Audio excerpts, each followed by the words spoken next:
আমাদের জন্য দুনিয়াটা শান্তির করে দিবেন কে? আওয়াজ দিয়ে বলুন কে? আপনি ঘরের ভিতর ঘুমালেও আল্লাহ আপনার জন্য গাছে আম তুলে দেয়। আপনি পরিশ্রম না করলেও আল্লাহ তাআলা আপনার সামনে খাবার এনে দেয়। এটা আল্লাহর শান।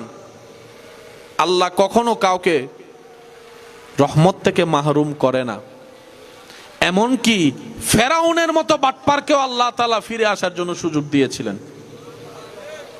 বারবার সুযোগ দিয়েছেন আল্লাহ ফেরাউনকে, তুই ফিরে আয়, একবার তওবা কর, মাথা নত করে আমি রবকে স্বীকার করে আমি আল্লাহ এখনো তোর সব ভুল মাফ করে দিতে রাজি।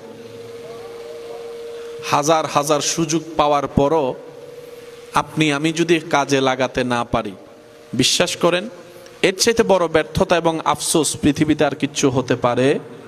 আওয়াজ দিয়ে বলেন না পারে? দুনিয়াতে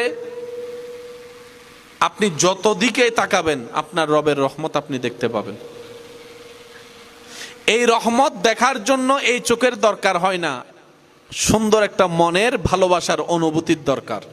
একজন মানুষ দুনিয়াতে ভালো করে বেঁচে থাকার জন্য, দুনিয়াতে লাইভ করার জন্য, সুস্থ থাকার জন্য যা যা দরকার, যত ধরনের কমতিকে রিপেয়ার করার জন্য যা দরকার, আল্লাহ তাআলা পৃথিবীতে ফ্রি বেশিরভাগ সব নিয়ামত দান করে দিয়েছেন।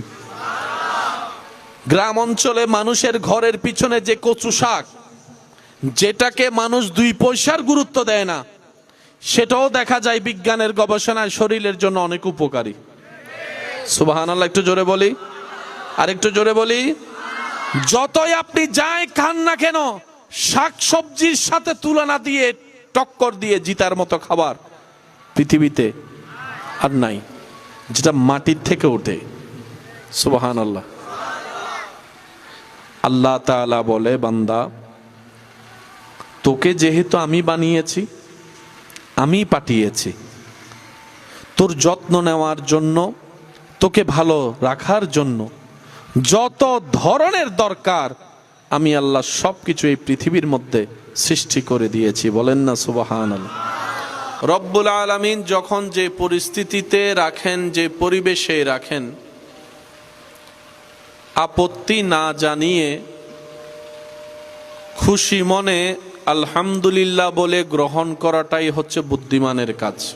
পরিবেশ পরিস্থিতি জীবনধারা আপনি আমি চাইলেও কখনো পাল্টাবে, কিন্তু রব যদি চায় সেকেন্ডের ভিতর সবকিছু পাল্টাই যাবে। আর রব্বুল আলামিন